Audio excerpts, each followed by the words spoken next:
Hi, this is Miss Wright, and I'm going to go over SOAP aims, which is a type of written response organizer. And I'm actually going to be doing a series on these types of organizers to help you so that if you walk into class and the teacher gives you a passage, a poem, a couple of poems that you have to compare, you have a framework for responding to them, and you have a procedure that will help you to do the best possible job. My thank you goes out to Mr. Salas for sharing this method. Mr. Salas, you can find him at Mr. Salas Teaches English on YouTube, and he is a magnificent educator, very generous, and I find that although he's preparing his students for a specific type of year-end test, that the methodology he uses is very advantageous for all language arts students throughout the year. And so I definitely want to share some of what I've learned from him with my students. All right, so SOAP aims is I have use this method when analyzing a poem, comparing to poems or dramatic excerpts, such as from Shakespeare. This year we read Romeo and Juliet. Next year you'll read Macbeth. And by using them, you will probably do a better job um, in terms of your response. So SOAP AIM stands for structure, onomatopoeia, alliteration, personification, adjectives, imagery, metaphor, and similes. And these are things that you should just be able to check and look for as soon as you get a prompt that you have to respond to. So you might get something from Romeo and Juliet. We know that there were 3 sonnets in Romeo and Juliet. So is it one of the sonnets? We know that there's an extended metaphor, at least one extended metaphor. Is that what it is? We know that there are many soliloquies. There are dramatic monologues. Does the passage that you've been given fit into a specific criteria? You can also think about, does this passage come near the beginning? Is it part of the exposition? Is it part of the rising action? Is it part of the turning point? Part of the falling action? Part of the climax or catastrophe? Is it part of the resolution?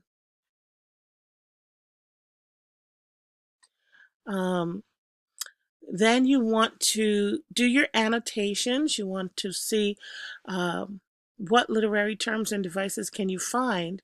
And once you found them, you want to make some decisions about which ones really go to the heart of the piece and which ones you are going to focus on in terms of your response.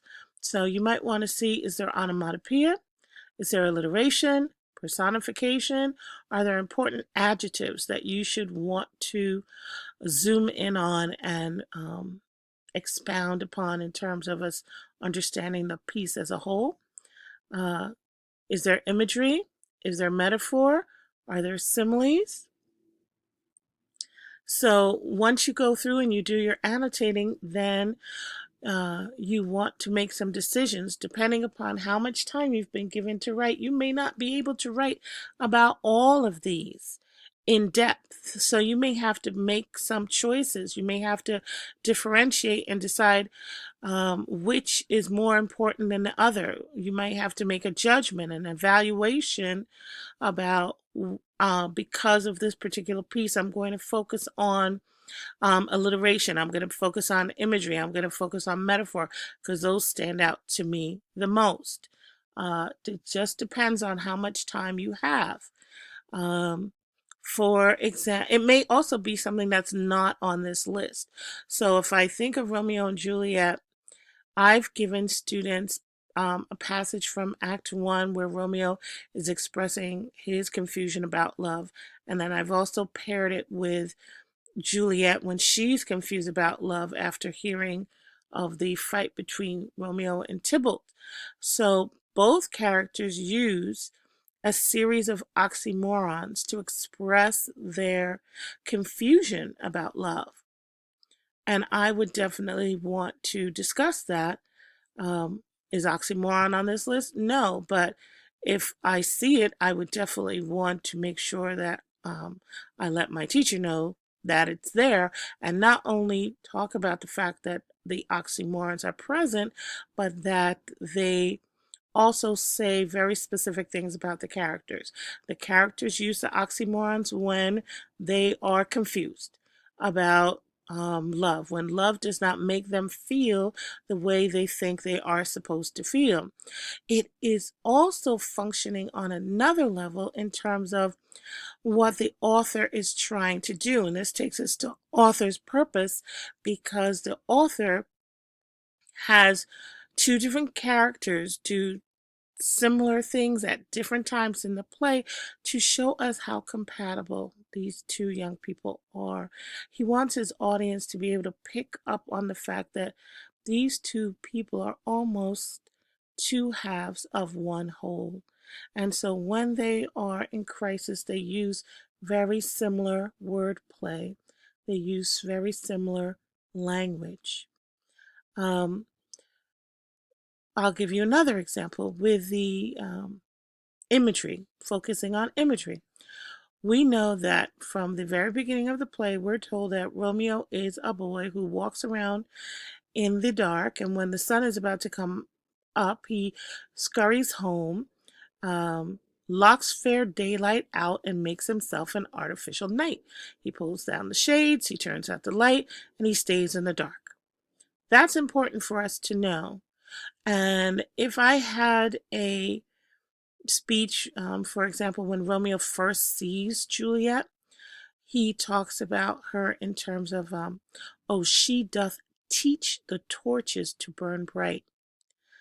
I would want to talk about that imagery, but I would also want to link it to the previous discussion of Romeo, because now he is no longer the boy in the dark. He is the boy for whom the lights have been turned on. And whenever he talks about Juliet, you will find him using this light imagery. And it goes from the first time he sees her all the way down to when they're in the vault together, and he talks about her, her beauty is lighting up that vault. So she, in his mind, is always the girl who took him out of the darkness into the light. And I would want to talk about that, and I can talk about that in terms of the author's language. I can also talk about that in terms of how he structures the play from the first time he sees Romeo sees Juliet, through their balcony scene when he says, it is the east and Juliet is the sun. Arise, fair sun, and kill the envious moon. And if you notice what I'm doing as I'm talking to you, I'm embedding quotes because I know certain lines and passages from the play. So I'm embedding my quotes as I speak to you, which is what you want to do as you write, all the way through to the end of the play. So when you really know that play well and you can put little snippets of lines, you may not know the exact act and scene, but you can put pretty accurate phrases from the play into your passage, even into your response, even beyond what's in the prompt, then you know you're doing a really great job. Okay, so you would try to analyze and put all of these in your annotations. You might see other things that are not on this list that you think are really germane and you want to include those. And then you're going to pick and choose what's the most important thing. What are the 3 or 4 top things that you really want to talk about, and put those together into your response. Remember to link everything to the poet or author's viewpoint or purpose. That's from Mr. Salas. As you write, remember to acknowledge the author or poet and to discuss the work as something created for a purpose. We call that the author's purpose. The characters and events are artifice, meaning they are a creation of the author's mind, created to make a point or explore a theme or themes that the author has in mind. So these characters are not real. We need to have the objectivity to be able to know that this author had certain great ideas on his or her mind, and what are they and how do these characters reveal those themes, those great ideas that the author wants us to explore as we read the piece.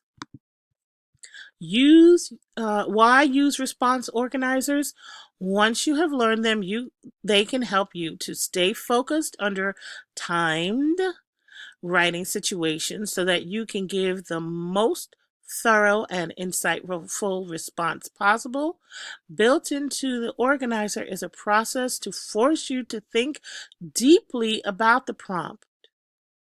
And finally, it reduces your stress because you have a structure, you have a way of feeling in control. You have a procedure to follow. So you don't have to sit there with your mind reeling. You simply write SOAP aims on the paper and fill in what each part of SOAP aims means. Use it, look back on your writing prompt, analyze your writing prompt, annotate your writing prompt, and then start your response. And I guarantee you, if you follow that, you will write a better and more thorough response than if you don't. All right, so this has been my take on Written Response Organizer. The specific one that I did today was SOAP aims, and it was brought to us by Mr. Salas, who is a great, great educator. And this video was dedicated to my Period 7 class, and they know I think they're awesome. Thank God for them. All right.